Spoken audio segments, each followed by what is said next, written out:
All right, guys, huge announcement from the FHFA this week. They announced a new product offering from Freddie Mac that's going to allow for the purchase of closed-end second mortgages. What does that mean for you?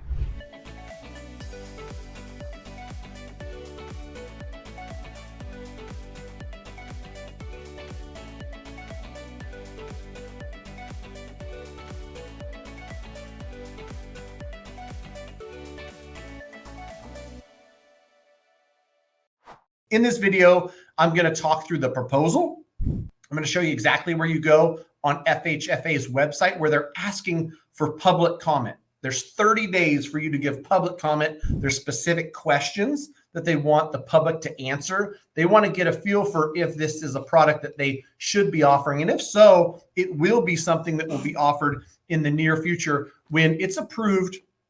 And Freddie Mac is saying that that agency is going to buy closed-end second mortgages. What that does is it creates a huge market for lenders across the country of all shapes and sizes to now write those loans that fit in that bucket. Just like Freddie Mac and Fannie Mae, who buy on the secondary market a vast majority of conventional loans, like they write the rules.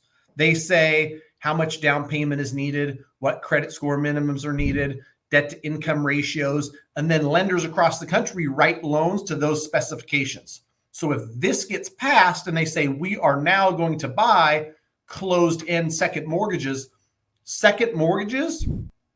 are going to explode because there's a buyer now for those, right? And so I'll get into it and I'll give it to you in layman's terms because I really like to keep it as simple as possible so that you understand it, so that I understand it. First, let me tell you some of the things that were said by the FHFA, and then I'll actually dive into this 14-page document that is the proposed purchase of the single-family closed-end second mortgages and their comment request. So traditional cash-out refinance today, and this is from the FHFA, this is from the director, Sandra Thompson.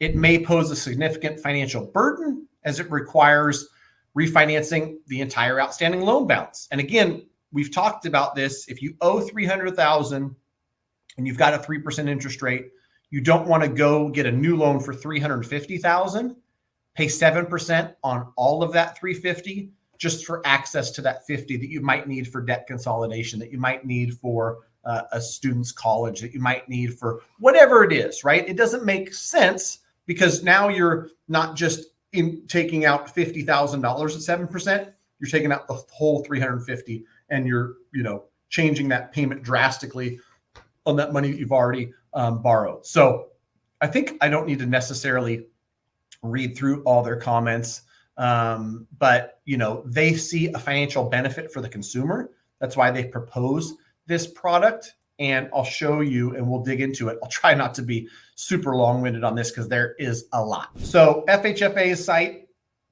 open for comment or input. Once you click onto this 2024-N-5, you'll see this 14-page document, right? And if you can't read it on the screen, Freddie Mac proposed purchase of single-family closed-end second mortgages. The agency is the FHFA. Action is this notice of this new product and request for comment. They want public comments. So the FHFA invites comments on a proposal by Freddie Mac to purchase certain single-family closed-end second mortgages as a new product, proposed new product. FHFA will accept written comments on proposed new product on or before, and I think the date is May 16th. I think it was like April 17th to May 16th. So we really only have 10 days left on this comment section here. But let's read through, what they're talking about. And there's I'll link this so you have it below, or if you want to go comment, send an email here, go to the website there, and then the FHFA will post all the public comments without changing them, right, straight to their website. Further information, contact these different people at FHFA. One thing I did want to say, because it's mentioned up here, purchase certain single-family closed-end second mortgages. From what I'm hearing so far, you've got to have a Freddie Mac first in order to write this Freddie Mac second. Now, maybe Fannie Mae follows, but if you've got a conventional loan, it might be owned by one or two of those GSEs, Freddie Mac or Fannie Mae. This proposal is only talking Freddie. And I remember there's a few programs a decade ago where, you might be able to do some sort of streamlined refinance, but only if it was going Freddie to Freddie or Fannie to Fannie. My thought is that on these conventional loans, if you're going to do it, you might as well do it where both GSEs are participating, because there's an actual website we could look up, because people wouldn't know. You wouldn't go like, oh yeah, I got a Freddie Mac conventional loan, or I got a Fannie Mae conventional loan. There's a site to look it up. And as this product rolls out, I'm sure I'll make videos to show you exactly where that lookup site is. If you typed in like Freddie Mac lookup, Fannie Mae lookup, used to be able to do that and find it. I'm sure you can still do that in 2024. So quick background, I won't bore you with all this, but the FHFA oversees the government sponsored entities, Fannie Mae, Freddie Mac, basically, fulfill their statutory charters and comply with applicable laws. The significant impact that these enterprises have on the U.S. housing finance system requires the FHA director to review new activities and approve new products before they're offered to the market. So as the overseers, they're not letting Fannie and Freddie just come out with any old product. They're going to review these and approve these. And part of that approval process is this public comment period, right? Before taking a decision on a new product, the Safety and Soundness Act requires the director to provide the public with notice and opportunity to comment for a 30-day period. With that all in mind, guys, we're less than 10 days away from that public comment period being over and this product being rolled. So be prepared. If it rolls, there's going to be a bunch of new products launched. You're going to want to talk to somebody who knows what they're talking about.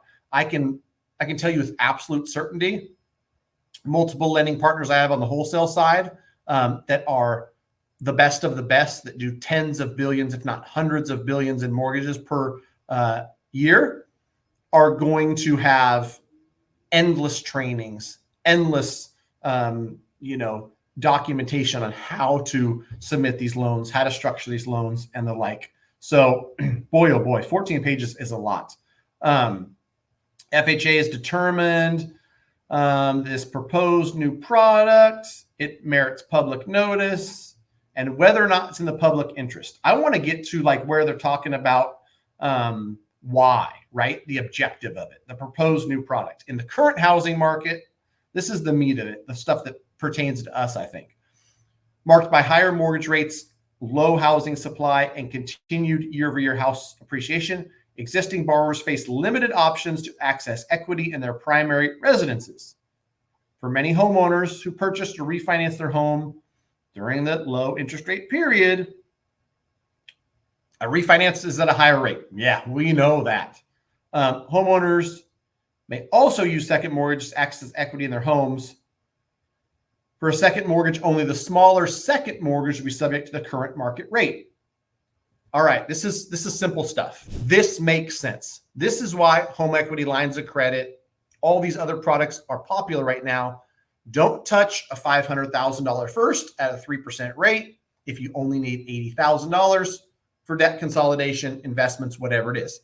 Take the $80,000 at 10 or 11 rates of these home equity lines, leave the $500,000 at 3%. This is going to provide even better terms for that second while leaving the first alone. So on its surface, great product. We'll dig in. We'll see if there's any cons. All right, back to, man, good thing I'm not in school anymore. I do not have the patience for reading all this fancy talk. Freddie Mac proposes, how many times can you say the same thing? Freddie Mac proposes to purchase certain closed-end second mortgage loans. I've heard that. I know. That's why I'm reading this document. In a closed-end second mortgage loan, the borrower's funds are fully dispersed when the loan closes. So for anybody who's looked at home equity lines of credit, I want a $100,000 line that I can access as needed, when needed, only pay interest on that amount. That's not this. This is, you need 80 grand, you're getting a full 80 grand.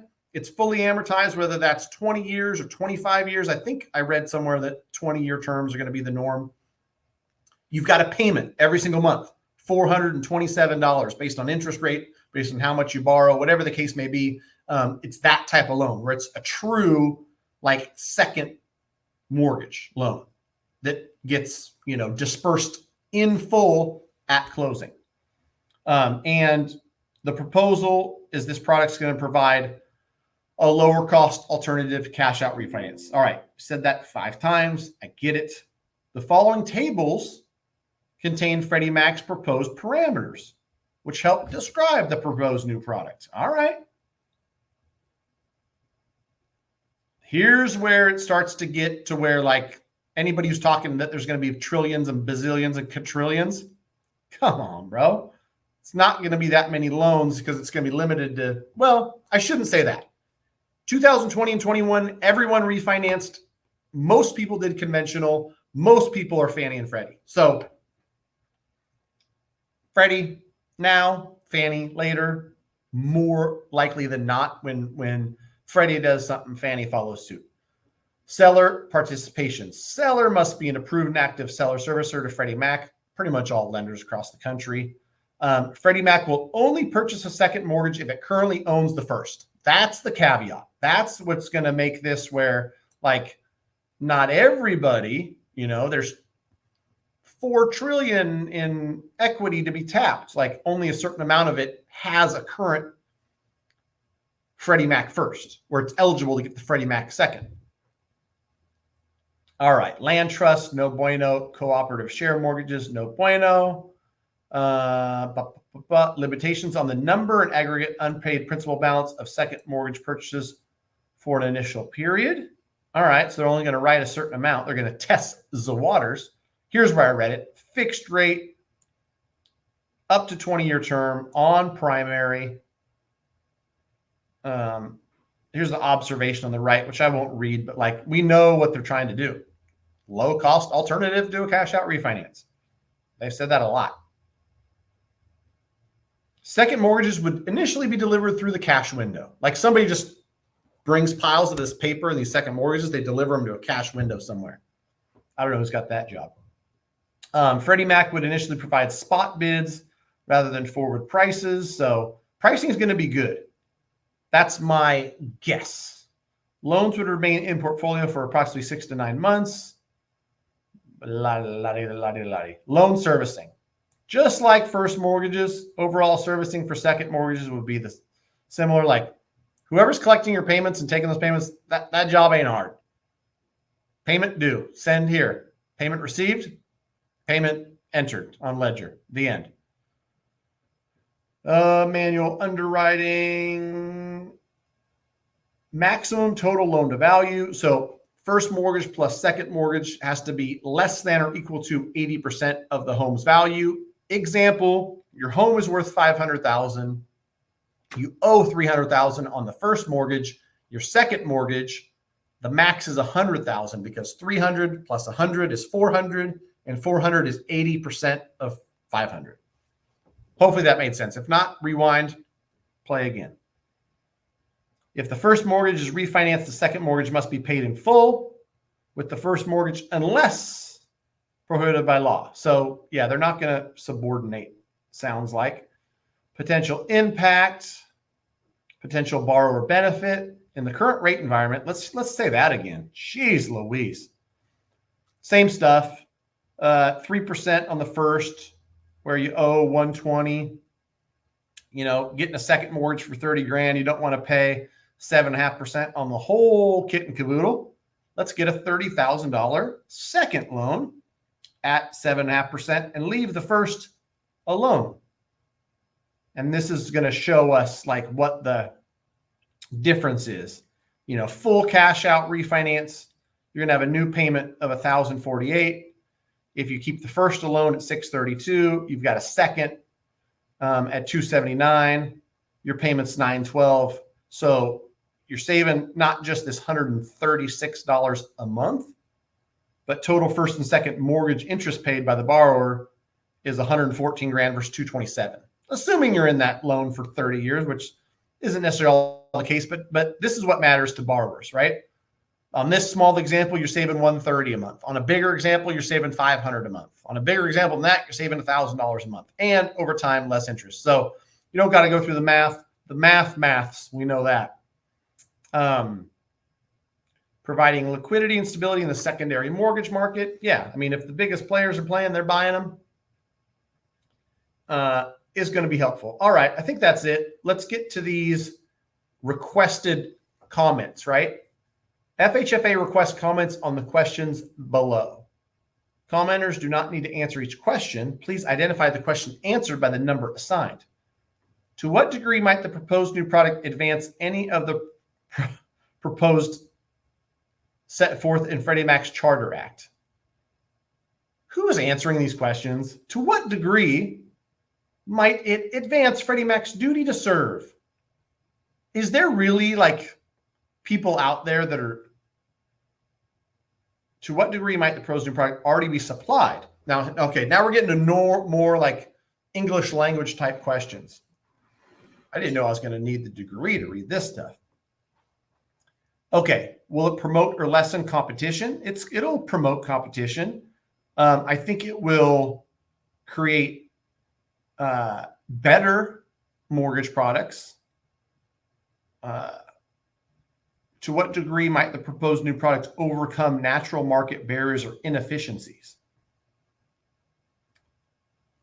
To what degree might the proposed new product raise or mitigate risks to the mortgage finance or financial system? I don't think these things are super risky, although they do pose some risk. And giving people easier access to their home equity is more risk. I'll admit that. To what degree might borrowers benefit from or be adversely affected by the proposed new product? Well, they've still got to qualify. There's debt to income ratio type stuff. Like, you know who doesn't like this are some of the predatory lenders that are out there selling somebody a cash out refinance at 8%. In closing, I never want these videos to be 18 minutes long, but hopefully you found it useful. Let me know what you think of this. By the time some of you watch this, this product might already be out there, and we'll know more about what the specific terms are of it, how many of these are being written. I think at the end of the day, what you have to remember is that this isn't going to dramatically change anything. There's going to be more second loans written. I think they're going to be written at better terms than a lot of these terms that are currently out there. For most consumers, I talk to consumers every single day. A fixed rate second loan with a payment they are sure about, and it's going to be the same every single month and doesn't change, that benefits people. Not touching their first mortgage, which some people, quite honestly, are like, I don't care if it's financially disastrous over time. I need the money now. I need to debt consolidate. I need to dig myself out of a hole. Brighter days are ahead. Stopping them from refinancing the first mortgage and just adding a second on the back end, that I'm for. But time will tell. Let me know your thoughts down below. Let me know if this was helpful. Let me know what else you want me to review and talk about. But this is an interesting one because it kind of popped up, and I had a few people bring it to my attention. I hadn't seen it when it first had hit the airwaves in mid-April. So I'm glad I'm taking a look now, and we'll see. This thing could be coming to a mortgage company near you as soon as, I think, May 16th is when the period ends for comments. All right, thanks for watching. Talk to you soon.